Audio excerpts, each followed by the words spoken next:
myslím, že asi by nebol problém ich prinútiť dohodnúť sa napríklad na schválení nejakého spoločného protikorupčného programu, len je otázne, či budú to aj realizovať. Však vieme, že napríklad teraz tá dohoda o príprave nejakého nového zákona, alebo teda nejakej úpravy zákonov, teda novely zákona o financovaní zákon o politických stranách týkajúce sa financovania politických strán, tak zatiaľ napríklad Smer nejak až tak veľmi nepresvedčil, hoci oni to podporiť. Ale ja som chcel zareagovať na túto otázku, že či môžu byť politici lepší, keď teda majú takýchto voličov. Tak voliči samozrejme nevolia politikov, ktorí prevádzkujú korupciu iba preto, že sami, že samotní voliči občas sem tam proste niečo dajú nejaký drobný úplatok. Voliči volia politikov predovšetkým preto, že ich považujú za efektívnych z hľadiska presadzovania ich predstav. Či naozaj tento výber, alebo tá voľba je dobrá, alebo zlá, to sa ukazuje postupne, ale faktom je, že po kauze Gorila my tu máme proste vládu, ktorá asi ťažko by mohla byť považovaná za systémového bojovníka s korupciou, a to sa udialo po kauze Gorila, ktoré figurovali aj niektoré predstaviteľe terajšej vládnej strany.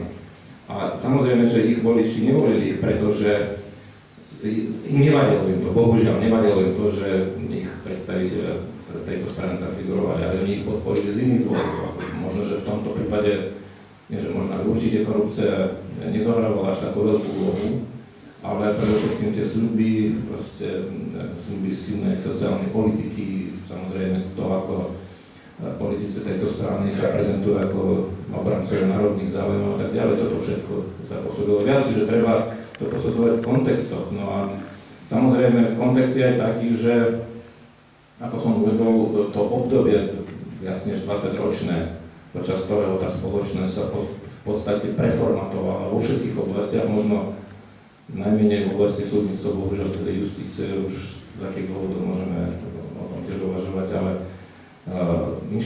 inštitucionálne samozrejme v tejto oblasti a dopady proste týchto zmien neboli rovnaké na občanov, teda určitá časť to pocitovala veľmi silne a niekto naopak prišiel k veľkému, povedzme, bohatstvu a zistil, že ten systém, ktorý máme, umožňuje proste čerpať nejaké neoprávnené výhody práve v dôsledku toho bohatstva, po ktorému títo ľudia prišli.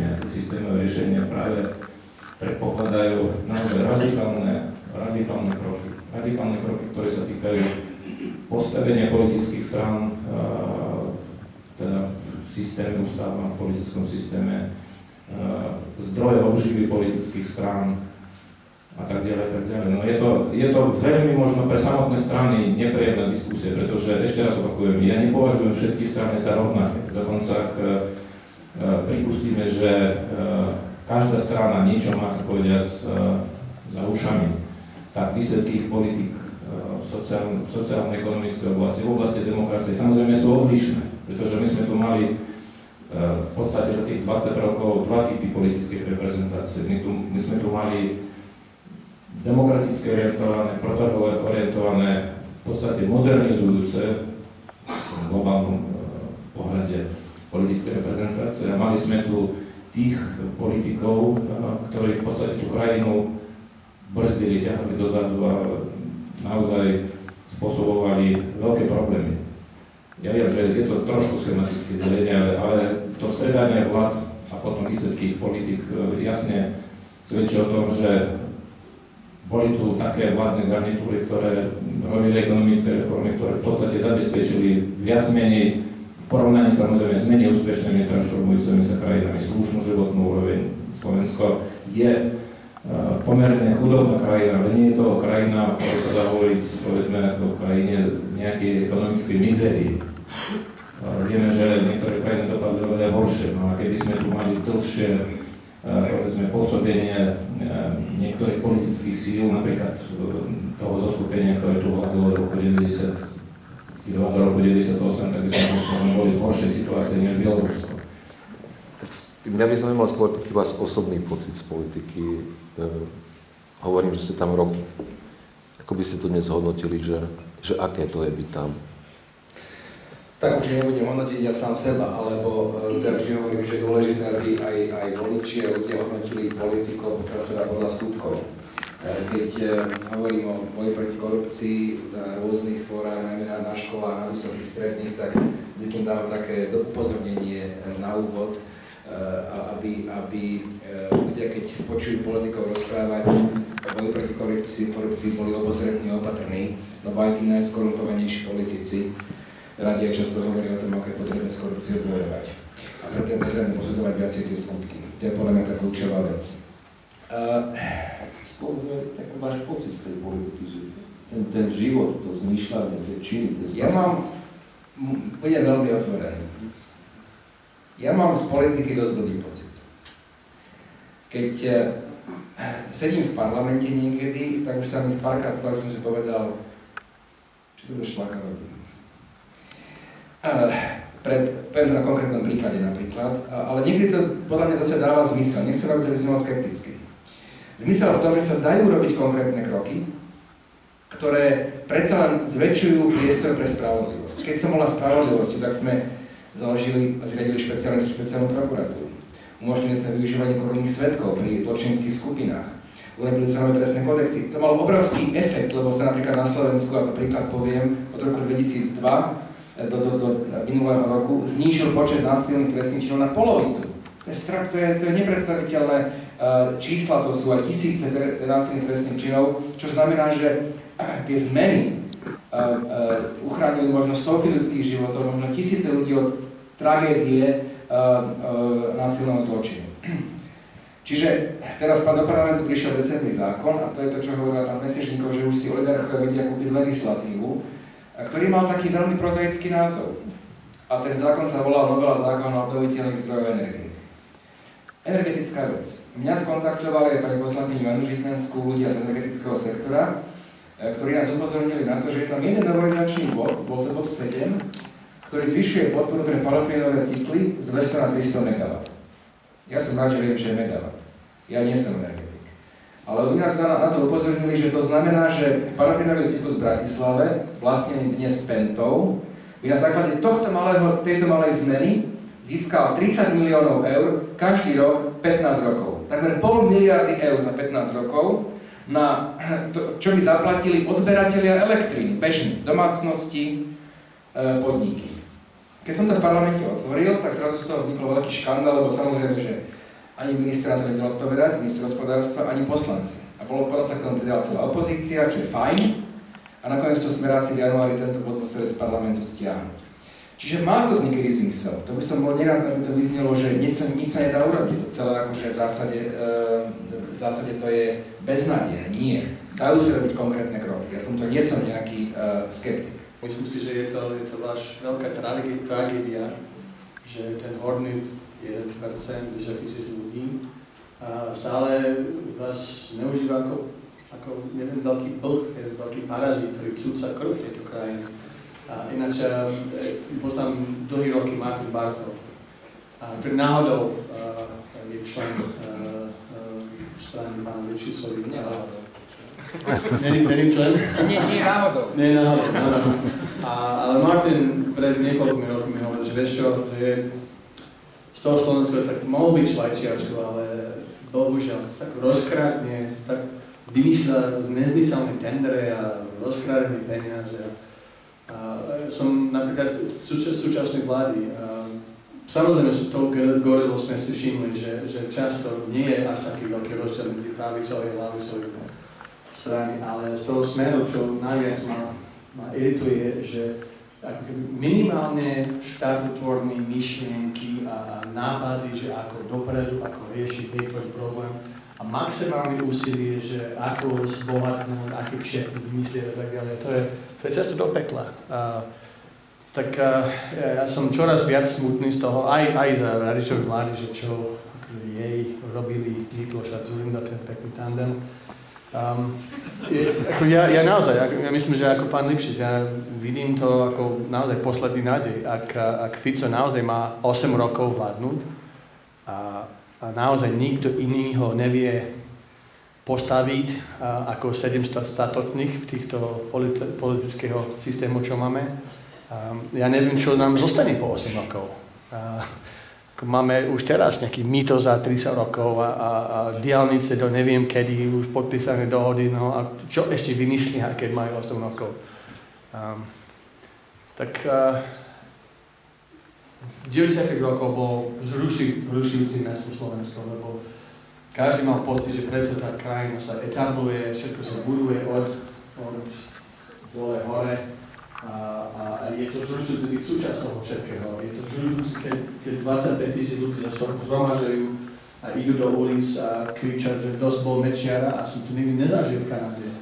Ale ten elán, ten entuziazmus a to, že ľudí by riešili politiku v krčme, ale nie len nadávaním, ale aj nejakú nádeju, to všetko preč.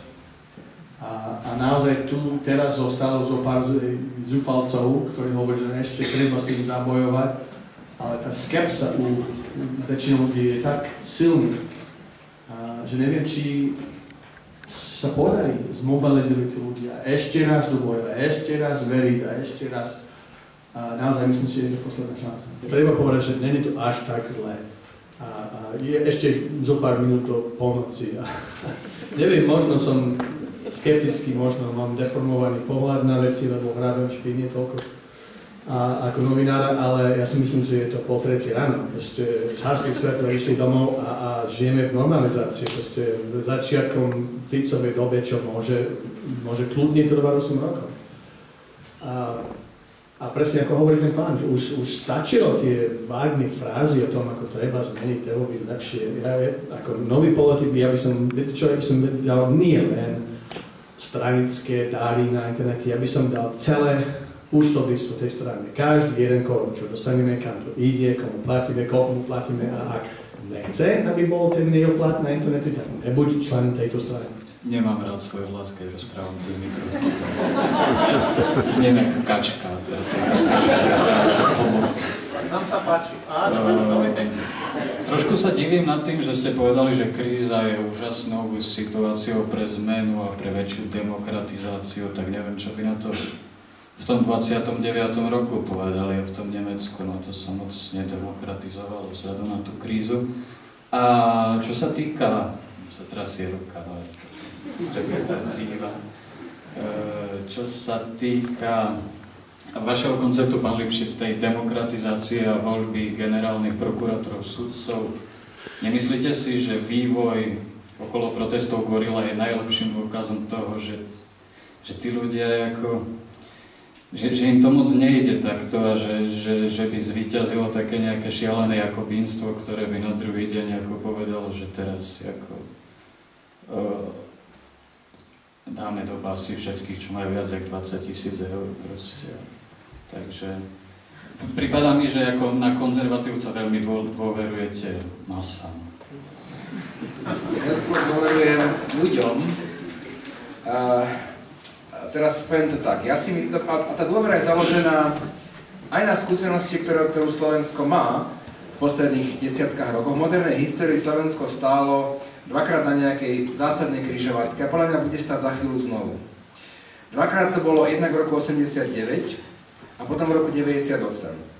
Ako už povedal pán Mesečníkov, keby v roku 98 dostal na Slovensku Mečiar, tak dnes sme na tom horšie ako Bielorusko. A vtedy rozhodovali ľudia. A povedali, že nie, nechceme Mečiara. Chceme proste úplne iné smerovanie krajiny. Tým chcem povedať, že aj naša novodobá skúsenosť nás podľa mňa presvedča o tom, že pokiaľ majú ľudia na Slovensku reálnu šancu rozhodnúť, tak sa na tých dejinných križovatkách rozhodli správne. To mňa naplňa optimizmom. A teraz si ja myslím, že Slovensko je znovu, aj iné krajiny, ale možno, že Európa celá, znovu na nejakej dejinnej križovatke. V roku 1998 to bola dejinná križovatka západ-východ. A sme sa priklonili k tomu západu. Dnes sa obávam, že sa Európa znovu rozdeľuje. Rozdeľuje sa na sever a juh.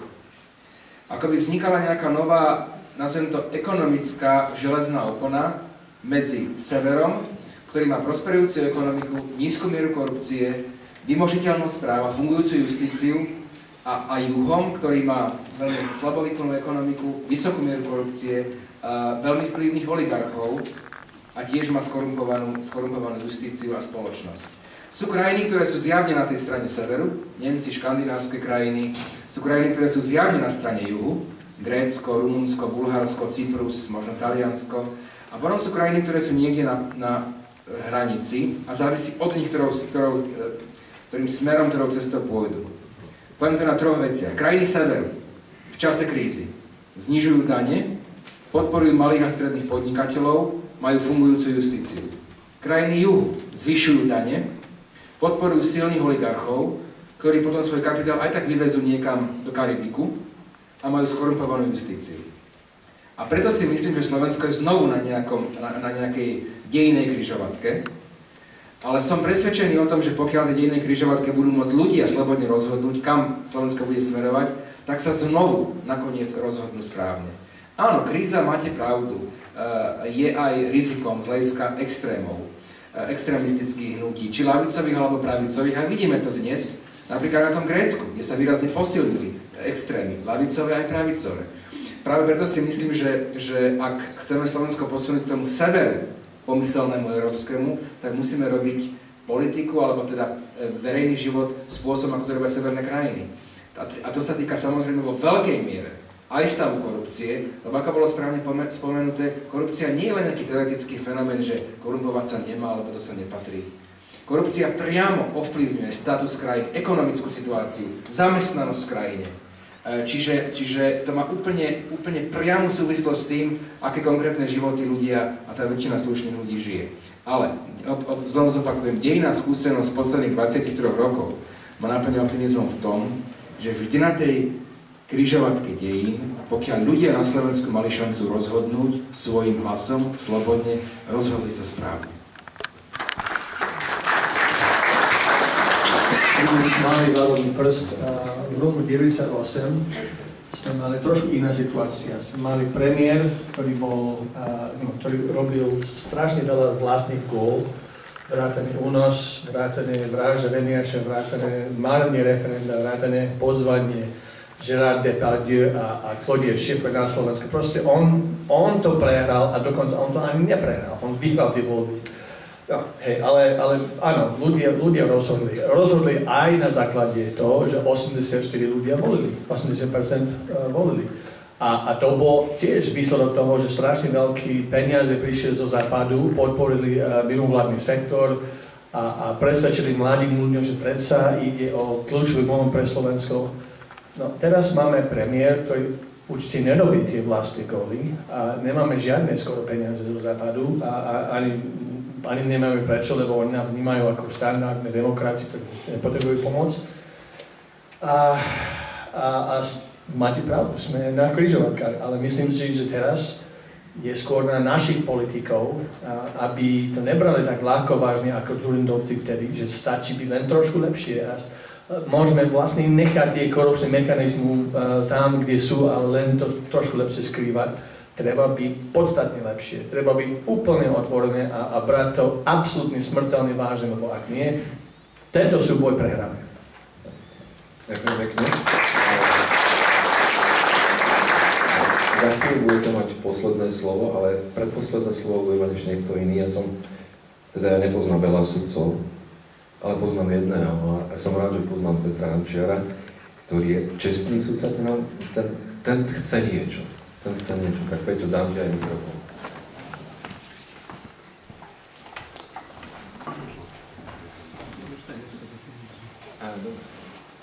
Ja chcem mikrofón, lebo môj vlastný hlas manželka nemôže počuť. Väčšina občanov na Slovensku sú slušní občania, všetci naši traja hostia sú slušní občania a dvaja z nich nepochádzajú do Slovenska. Mnohí oponenti im to vyčítajú a hovoria im, aby si riešili problémy v Rusku a v Kanade, aby nás tu nepoučali, aby nám nestarali sa do nášho života. Tak ja ich chcem poprosiť za nás, divákov, aby tu zostali, aby všetky dobré príklady z Kanady a z Ruska sem vnášali a všetko slovenské zlé, aby kritizovali. Aby sa im tu lepšie zostalo a aby takú nostalgiu mohli lepšie naplňať, tak pre Grigoria Mesežníkova mám Tradícia moje Moskovsko existuje.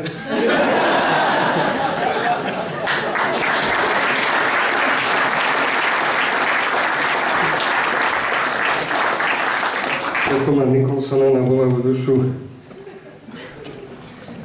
Maple Juice.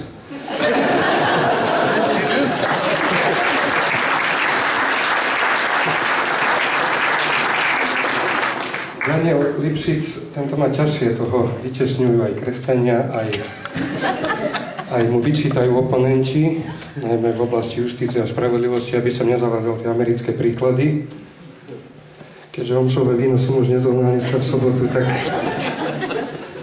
pri presadzovaní tých amerických príkladov biele Chardonnay z Kalifornie.